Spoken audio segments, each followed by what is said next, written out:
Hey everyone, I'm Carlton. I've been in the elk call business, I'm going to say since 1982. Actually, a few years before that, but we went on the market in 82.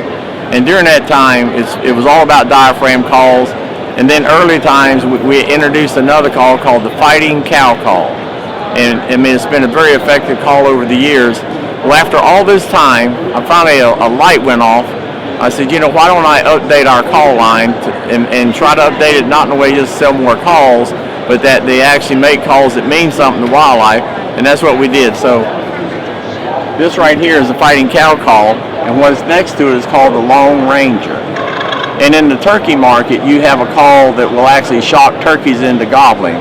So I tried to do the same thing with elk, have a call that would actually shock an elk into bugling, even a half a mile away, and that's what we've done. So let me just kind of demonstrate this. This is the original fighting cow call.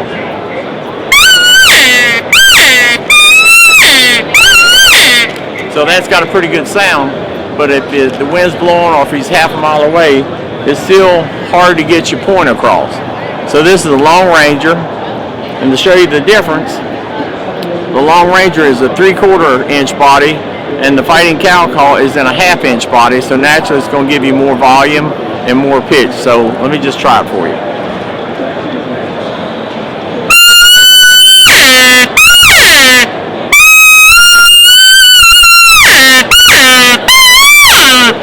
So if you got a windy day or if you got a bull a half a mile away, there's a good chance that he'll bugle to that.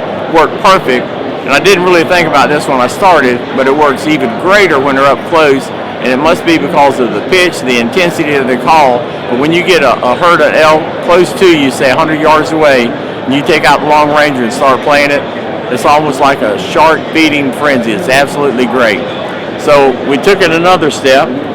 We had a call called the estrus whine, and it worked good, but we had a tapered reed in it, which kind of kept the tone down. We couldn't do as much with it as we wanted to, so I enlarged that reed, so it gives it this sound.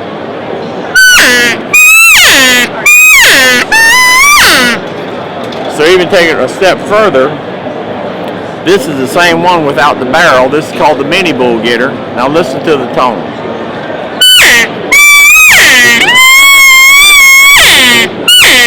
Or even something as simple as this.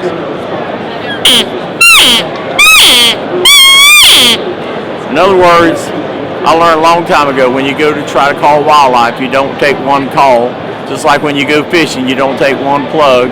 And if you got enough sounds there that hopefully they'll hit on one, if you get that going, then that's what you call them in with.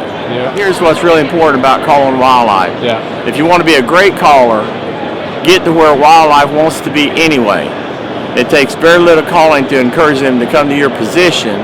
And you're talking about, over years, I've been calling elk since before 76. Actually, 72 is when I called my first bull in.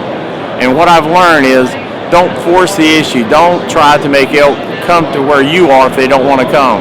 If you just reverse that and say, I want to go where the elk are or where I know they're going to be, maybe like a bedding area during the day, you get in there and start doing a few calls. You don't have to be a world champion caller. Actually, if you are, sometimes that works against you. But be where they want to be subtle, get the wind in your face, and when you say something to any wildlife that you call, when you say something, mean it. Don't just say it generically. You heard how loud those calls were.